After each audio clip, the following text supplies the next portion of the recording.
3 goes into this list of all these different things that people do, all these different things that preoccupy our time, like working and resting, building up and tearing down, starting and ending, laughing and crying. And essentially what Ecclesiastes 3 is telling us is this, that in life there are times for park, there are times for low, there are times for drive, and there are times when we ought to kick it into overdrive. And that the well-lived life involves spending time on a regular basis utilizing each of those 4 gears. Living well, living as God intended, is a matter of balance. And that begs the question, well, how do we achieve this? How do we build balance into our lives?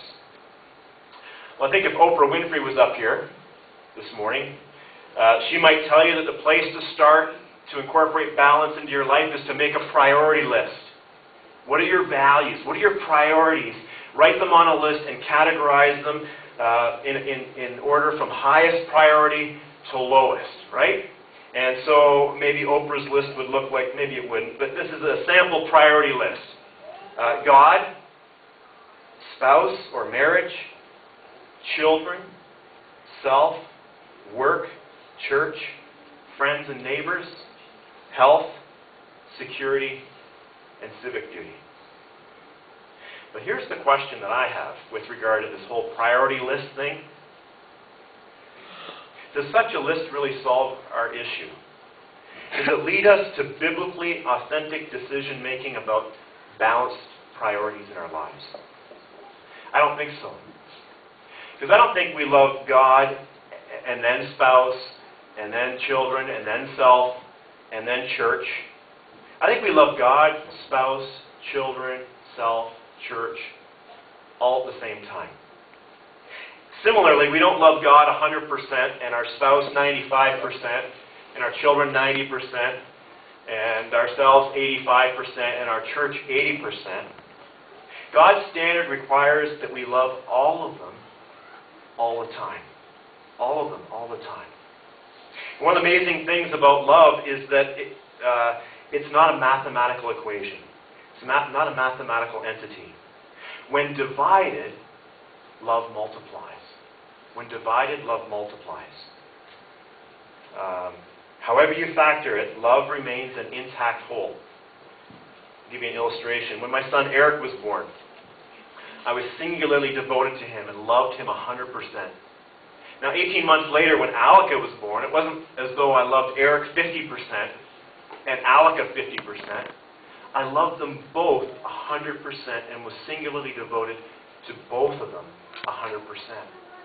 And some of you have more children than 2, and it's the same for you. Whether you have 4 children or 8 children, or if God blesses you with 10 children. Love is not a mathematical entity. When it came to love, God suspended the laws of mathematics so as to allow our love to expand infinitely. Infinitely. And in doing so, God freed us from the need to prioritize our love sequentially.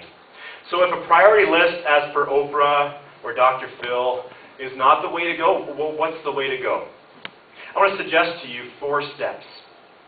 Step number 1 is to say no. Like literally, say no. Let me hear you. No. All right, that's good. Say no to some very good, even to some very good things. If you're married, encourage your spouse to develop the ability to say no, even to some very good things. If you've got kids, teach them how to say no, not just to drugs and alcohol, right? Like the commercials tell us. But teach them to know their limits. Teach them that they don't have to be all things to all people. That they need space in their lives for creativity and rest and renewal. That if they're busy from the second that their head gets off the pillow to the second that it hits the pillow, they will not have time to cultivate that close spiritual life with God. To read Scripture, to pray, to meditate.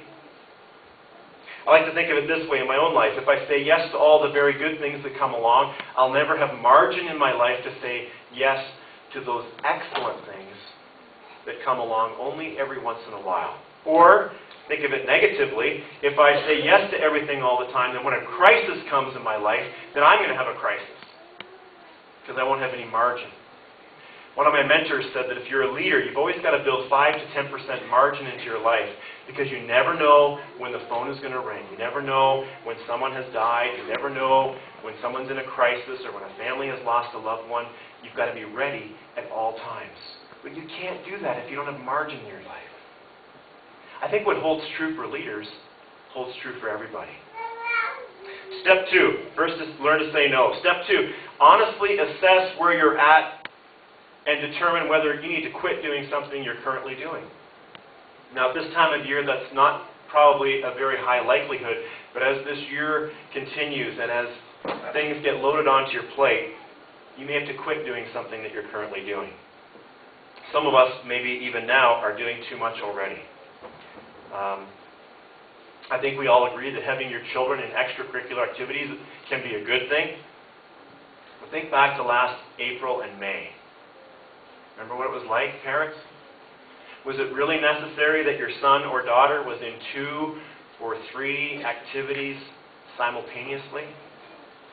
And what was life like for them and for you when that was the case?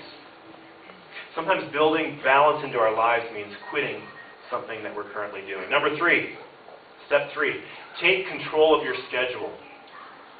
What I'm saying isn't rocket science. It's nothing new. You guys have heard this a million times. But time can't be stretched, and you can't borrow it.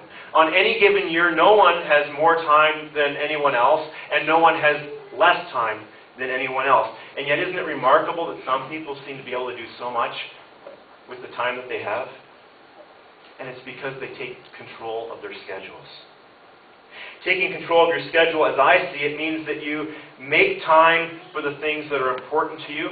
And just to be consistent with what I've been teaching this morning, make time each week, at the start of each week, to spend in each of those 4 years. All right?